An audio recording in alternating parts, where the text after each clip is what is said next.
Welcome back, Focus Learners, to another edition of The Explainer. Today, we're taking a deeply reflective dive into a truly powerful source text. We're going to explore the concept of understanding your purpose and divine intention. It's a profound topic, but an absolutely crucial one. Let's get right to it.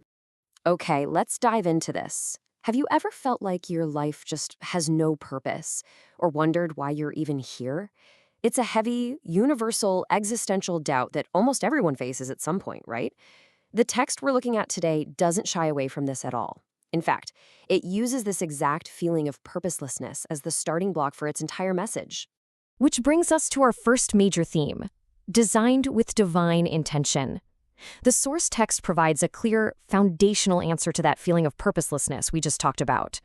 What's really fascinating here is the precise language being used. According to biblical teachings, God created every person with purpose, value, and intention. Notice how human existence is anchored entirely in those three powerful nouns: purpose, value, intention. It's a highly empathetic, affirming stance. It suggests that human presence isn't just some cosmic accident. It's actually the result of a very specific, divine design. And that leads us to our next section, growing through the challenges. The narrative shifts here to address the harsh realities of life, validating that confusion and difficulty are very much a part of the journey. And this brilliantly illustrates a core tension we all experience. On one hand, we have the emotional reality many face when life gets hard, feeling like God has completely forgotten you. But the text counters that fear with a radically different perspective. Challenges are actually there to shape your character and prepare you. It's reframing hardship, not as abandonment, but as active preparation for unseen opportunities. So let's break down exactly how that preparation happens. The source lays out three specific ways challenges forge us for the future. First, they strengthen your faith. Second, they shape your character. And third, they prepare you for opportunities you literally cannot yet see. The text offers a really warm, encouraging lens for viewing our struggles, suggesting that the heavy lifting we do during the tough times is building the exact muscles we're going to need later on. But how do we actually do that heavy lifting? The text doesn't just leave us with abstract ideas. It gives us a highly practical, three-step roadmap for continuing to grow even when life feels overwhelming. Step 1 is prayer. Step 2, reading the Bible. And step 3, seeking His wisdom. This is the actionable framework the source provides to stay connected to that divine intention we discussed earlier. We now make a conceptual leap to the next phase, activating your unique gifts. We're moving from internal reflection right into external action. So the crucial point is a powerful assertion. We all possess unique gifts and talents. The text insists that every single person has been equipped with specific, individualized abilities. You aren't just meant to endure challenges. You are actively equipped with a unique toolkit designed specifically for you. But what exactly are we supposed to do with that toolkit?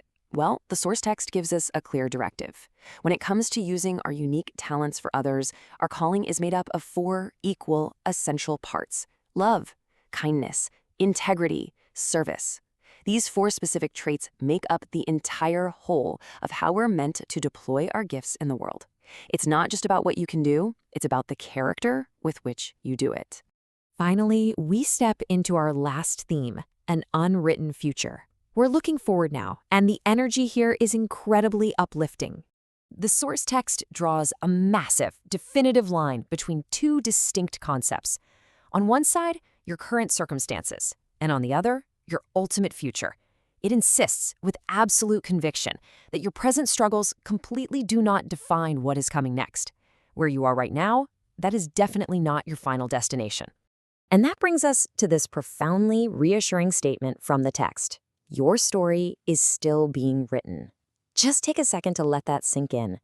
The text reminds its readers that the pen hasn't been put down. The narrative isn't over. Whatever chapter you find yourself in today, it is merely a chapter, not the conclusion of the book. Let's move to and see how this builds into the final actionable instructions the source gives for navigating this unwritten future. It's a simple 3-part strategy. Step 1, keep trusting God. Step 2, stay faithful. And step 3, take 1 step at a time. You don't need to see the whole staircase, right? The text is advising you to just focus on the very next step in front of you. And why should you feel secure taking things just 1 step at a time? Because that action is deeply rooted in this core belief presented by the text. He is working for good according to his perfect will. That's the ultimate safety net being offered here. The idea is that even when you can only see one step ahead, the broader, overarching design is actively working toward good. So, by examining this text together, we've uncovered a pretty powerful framework for finding purpose. But the source leaves us with a final, provocative thought to ponder. What is the next step you will take today in trusting his perfect will? It completely challenges you to consider what that single, faithful next step looks like in your own life today. The text closes with a beautiful message of hope and a blessing, urging readers to share this encouragement with someone who needs it today. If the insights from today's explainer resonated with you, think about who in your life might benefit from this perspective and pass it along. Thank you for joining me, Focused Learners. Keep learning, keep stepping forward, and I'll see you in the next one.